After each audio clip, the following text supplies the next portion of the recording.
ఈ రోజు నన్ను ఈ స్థాయిలో నిలబెట్టిన ప్రజలకు కానీ, మా తాడేపూడి ఊరికి కానీ, తాడేపూడి కాన్స్టిట్యూన్సీ కానీ, ఆంధ్ర రాష్ట్ర ప్రజలకు కానీ, ఇవాళ అసెంబ్లీకి వెళ్తే మా ఊరు సమస్య ఒకటే కాదు, రాష్ట్రంలో ఉన్నటువంటి అట్టడుగు ప్రజలకు పడే కష్టాలన్నీ కూడా కళ్ళకు కట్టినట్టు చూపించాలనేది నా కోరిక.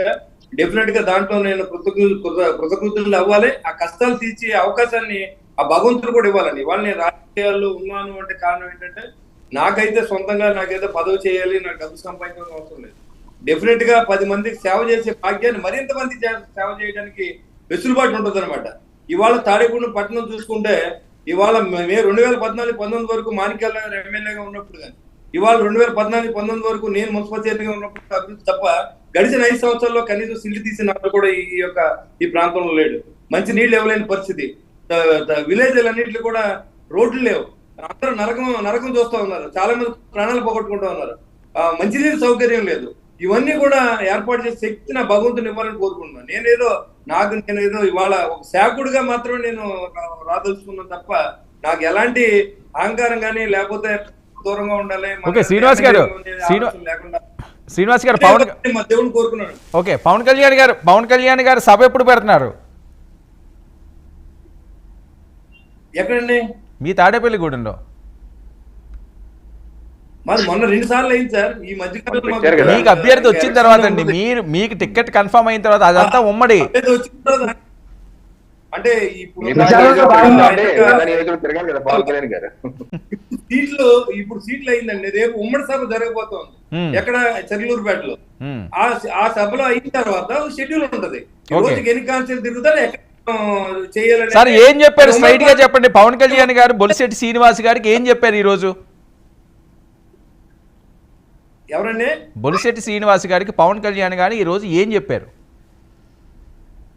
ఈ రోజు ఆయన ఒకటే చెప్పారు, మీరు అత్యధిక విజయంతో నెగ్గి రావాలి, మనందరి వాయిస్ని అసెంబ్లీలో వినిపించాలి. ఈ రాష్ట్రం ఏదైతే పీడితంగా, ఎవరైతే జగన్మోహన్ రెడ్డి పీడిత ప్రాంతంగా తయారైంది, దాన్ని మనం ఆ సంఖ్యలు, బానిస సంఖ్యల నుంచి ఈ ప్రజల్ని రిలీజ్ చేయడానికి మనందరం కష్టపడాలి. జనసేన, బీజేపీ, తెలుగుదేశం. అంటే ఆయన ఎంత వర్క్ చేశారంటే, ఇవాళ నాకు 4 సీట్లు తక్కువైనా పర్వాలేదు, కానీ బీజేపీ పార్టీని ఎట్టుబడితో వదలకడానికి ఇష్టం లేదు. ఎందుకంటే రాబోయే రోజుల్లో కేంద్రంలో బీజేపీ పార్టీ రాబోతోంది.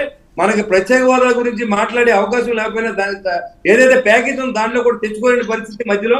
అంతేకాకుండా ఇవాళ చూసుకుంటే అమరావతి నగరం పూర్తి చేసుకోలేకపోయాం. మరి ఇంకా పోలవరం ప్రాజెక్ట్ పూర్తి చేయాలి. ఏదైతే స్టీల్ ప్లాంట్ ఉందో దాన్ని ఆపుకోవాల్సిన అవసరం ఉంది. ఇవన్నీ జరగాలంటే కేంద్రంతో సహయోగం ఉండాలి. రాష్ట్రం అభివృద్ధి కోసమే మా సహయోగం తప్ప ఇది పవన్ కళ్యాణ్ గారికి కొరగడం కోసం కాదు. అదే నరేంద్ర మోడీ గారికి అసలు లెక్కలేదు. ఇవాళ నిజంగా మేము కలిసినా కలవకపోయినా ఆయన మళ్ళీ గ్యారంటీగా సర్వేలన్నీ చెప్తా ఉన్నాయి. ఖచ్చితంగా నరేంద్ర మోడీ గారు మళ్ళీ ప్రధానమంత్రి కాబోతూ ఉన్నారు. అదే రకంగా బీజేపీ ఎన్డీఏ ప్రభుత్వం రాబోతూ ఉంది. అలాంటప్పుడు మనం వాతావరణం ఎంత మంచిగా ఉంటే మన రాష్ట్రాన్ని అంత మంచిగా చేసుకోవచ్చు. ఇవాళ జగన్మోహన్ రెడ్డి గారు ఎంత మంచిగా ఉన్నా అర్థాన్ని ఆయన సొంత కార్యక్రమాలు వాడుకుంటున్నాడు.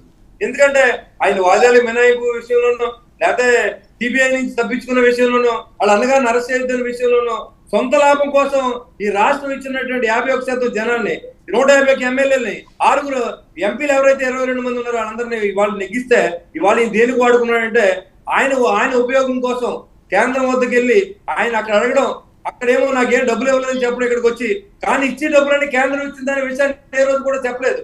ఒక శ్వేతపత్రం కూడా రిలీజ్ చేయలేదు. జిఎస్టీ నుంచి ఎంత డబ్బులు వచ్చినాయి, మీ ఇళ్ళకి ఒక ఇంటికి అండి వరం గారు 1,80,000 రూపాయలు కేంద్ర ప్రభుత్వం నుంచి చెప్తే ఆ విషయం ఎప్పుడు తెలియదు. మేము ఇచ్చాం, జగన్ ఇళ్ళని పెట్టుకున్నారు, కానీ దాని మేజర్ ఫండింగ్ అంతా కేంద్ర ప్రభుత్వం నుంచి వచ్చింది. ఇది ఇవాళ రైస్ తిన్నారంటే ప్రజలు, అది ఎప్పుడు కూడా కేంద్ర ప్రభుత్వం ఫ్రీగా ఇస్తుంది. ఇవాళ కాంగ్రెస్ గవర్నమెంట్ ఉండే ఇవాళ మన మోడీ గారు ప్రభుత్వం వచ్చిన తర్వాత మరింత మెరుగైన సేవలు. ఎలాగంటే కరోనా సమయంలో ఎడిషనల్ కోటా ఇచ్చి పేదలందరూ తింటాగా ఉండదు, అట్లీస్ట్ 3 పూటలు అన్నం తినే విధంగా నరేంద్ర మోడీ గారు ఆలోచనని ఎంత డబ్బు ఇచ్చిందంటే కేంద్రం ఇక్కడ చూసుకుంటే ఇక్కడ దుర్మార్గమైన పరిపాలన చెప్పలేదు. ఇవన్నీ కూడా ప్రజలకు తెలియజేయాల్సిన అవసరం పార్టీల మీద ఉంది. సమయం వర్మ గారు ఇంకోటి, తాడేపల్లిగూడెంలో ఇన్స్టిట్యూట్ ఆఫ్ టెక్నాలజీ తాడేపల్లిగూడెం రావడానికి మాణిక్యాలరావు గారి కృషి ఎంత చేశారో దానికి సరి సమానమైన కృషి శ్రీనివాస్ గారు చేశారు, అది నాకు బాగా తెలుసు. ఓకే. వారు కూడా గట్టి పట్టుబట్టి ఇద్దరు కలిసి పట్టుబట్టి నేషనల్ ఇన్స్టిట్యూట్ ఆఫ్ టెక్నాలజీ తాడేపల్లిగూడెంలో తెచ్చుకోగలిగారు. ఇది మరి ఓకే. చాలా పెద్ద విషయం కదా. ఓ అవును అవును. శ్రీనివాస్ గారు ఓకే, పవన్ కళ్యాణ్ గారు మీకు పర్సనల్గా ఏం చెప్పారో కానీ ఈ వేదిక ద్వారా పవన్ కళ్యాణ్ గారికి మీరు ఏం చెప్పాలనుకుంటున్నారు? మీ ఫ్యాన్స్ అందరూ కూడా చూస్తారు, మీ జన సైనికులందరూ కూడా చూస్తారు. డెఫినెట్ గా కానీ చంద్రబాబు నాయుడు గారు కానీ ఇక్కడ ఉన్నటువంటి బీజేపీ నాయకత్వం కానీ ఈ రాష్ట్ర ప్రజలకి ఎలాంటి ఇబ్బంది లేకుండా ఈ దోపిడీ గురవుతున్నటువంటి ఈ లిక్కర్లో కానీ ఇసుకలో కానీ మట్టిలో కానీ ఈ అన్ని ఆ దోపిడీని లాపడానికి అన్ని ప్రభుత్వాలు కృషి చేసి ఈయన గద్దె దింపి రాబోయే రోజుల్లో రైతు పడే ఇబ్బందుల నుంచి కానీ దోపిడీ అంటే ఎలాగంటే 60 మంది సలహాదారులకి దాదాపు 100 కోట్ల రూపాయలు డ్రా చేశారు. దానికి ఎవడో మాట్లాడతలా. ఈయనకి 10 కిలోమీటర్లకి 500 కిలోమీటర్లు హెలికాప్టర్ వస్తుంది, దానికి రెంట్ పే చేస్తా ఉన్నారు. కూతురు చూసుకుంటే వెళ్తే 22 కోట్లు ఖర్చు. ఇవన్నీ కూడా ఈ ప్రభుత్వానికి భారం అవుతూ ఉన్నాయి. ఇవన్నీ లేకుండా చేయవలసిన బాధ్యత ఈ ఉమ్మడి ప్రభుత్వం మీద ఉంటుందని నా ఉద్దేశం. ఏదైతే ప్రజలు మోసపోతూ ఉన్నారో, ప్రజలకు ఏదైతే రాష్ట్రం నుంచి రావాల్సిన వనరులు అందట్లేదో ఇవన్నీ కూడా ఇవాళ చూడండి, పంచాయతీలన్నీ నిర్వీర్యం అయిపోయినాయి. ఎక్కడ కూడా 15th ఫైనాన్స్ కానీ మరి ఏ డబ్బులు కూడా రానివ్వకుండా డబ్బులన్నీ కూడా డైవర్ట్ చేసేసి వాళ్ళ పాత బిల్లులు ఇవాళ చాలా సిగ్గుచేటు ఏంటంటే మున్సిపల్ కమిషనర్ వాణి ఆవిడ పేరు ఎర్ర శ్రీలక్ష్మి గారు ఒక జీవో ఇచ్చారండి. సిగ్గుచేటు అనమాట. ఇవాళ ఏదైతే కేంద్రం నుంచి వచ్చిన నిధులన్నీ కూడా ఈ 15th ఫైనాన్స్ బదులు పెట్టారు. 15th ఫైనాన్స్ తర్వాత ఇది మనం అది దాని నుంచి నిధులు ఇస్తున్నాం కదా, దాని పేరు ఆ డబ్బులు కూడా పాత బిల్లులు చెల్లించమని ఇవాళ జీవో ఇచ్చారండి. ఎంత ధైర్యం చూడండి.